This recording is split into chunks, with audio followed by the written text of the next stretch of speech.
Sue and Paul Brownrigg have been farming on the island for over 20 years and have gradually expanded their range of produce. Sue told us more about their business. We started off at Brownrigg Farm at Cowbourne, farming 400 acres and all sheep. We did a few turkeys at Christmas, about 50, for a bit of pin money really, and the turkeys have really grown since then. The poultry business has expanded, of which we're probably the most well-known, Brownrigg Poultry, but we do have bigger concerns with sheep, and just recently we're into cattle as well. We've got pedigree ruby red Devon cattle. Which parts of your business are the most important? The poultry side or the cattle side, the sheep? I think now they're probably 50-50. Yeah, the poultry side has expanded on the back of the, they work together. We couldn't farm all of our acres without doing livestock, and they work quite well together.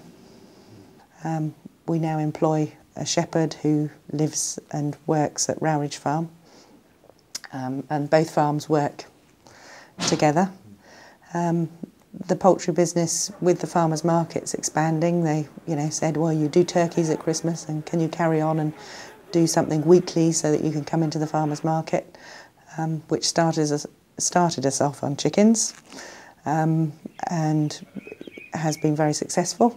And we expanded into ducks, which again we do weekly, supplying a lot of hotels and the better quality hospitality establishments. Well, we buy in a special breed of chicken that are able to free range because they need to be slightly hardier than some other breeds. They're a Saso crossed with a cob, which is a cob chicken is the normal one. And they're about 12 weeks, which are an intensively reared supermarket chicken, as we call them, would be reared in the supermarket within 6 or 7 weeks. So they are longer, slower growing, but even then it's quite quick.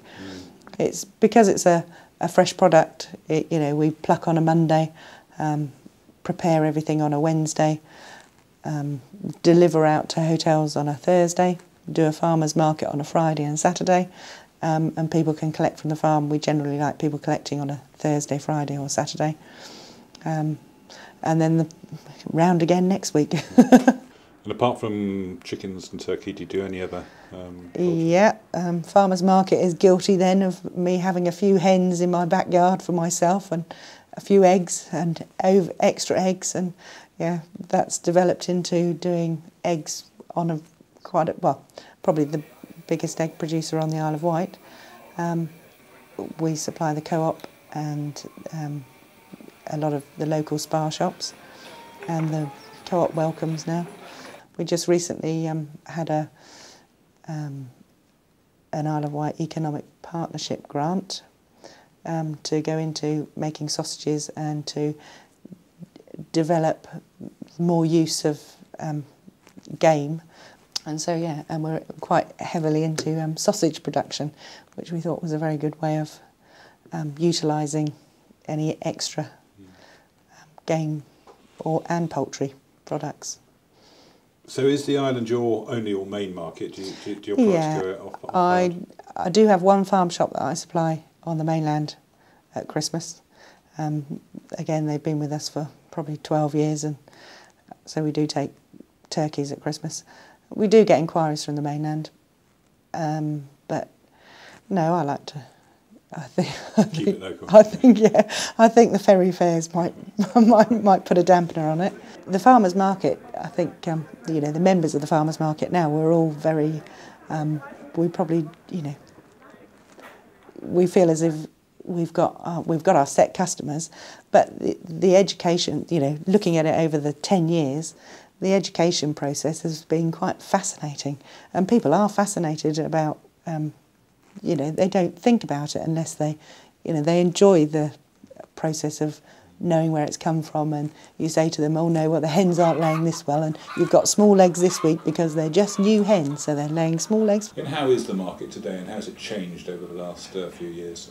The biggest change is in the manufactured, the after process, you know, the making of pies and adding, you know, it's logical, isn't it? You know, the sausage that costs, you know, less than a pork chop has got to have more in it than, you know, there's big issues on poultry and how they've been pumping it with other animal fats, you know. It's, at the moment, it's poultry with pork fat injected into it with a liquid that can't then be detected as water.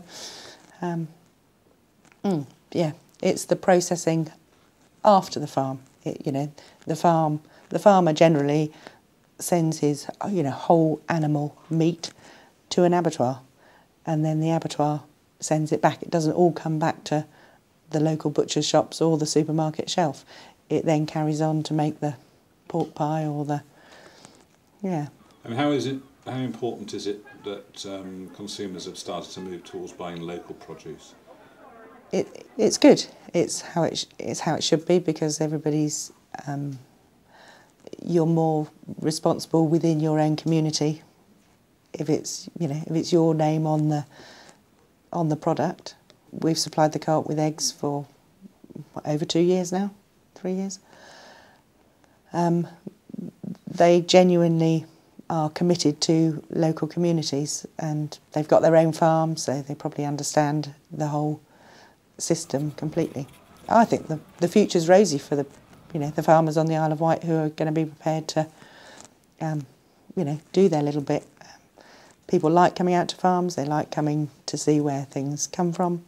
You're a nobody when you spend your £100 in the big supermarkets. You're somebody when you come out and buy direct from the person.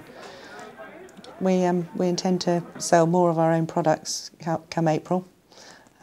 We probably won't open 7 days a week, but we intend to open the Farmers' Weekend Joint, as we're going to call it, and open it on Thursday through to Sunday, well, Sunday morning, and hopefully have people ordering, you know, perhaps do a box scheme of, you know, lamb and beef, and of course all the poultry and game and other products that we do anyway.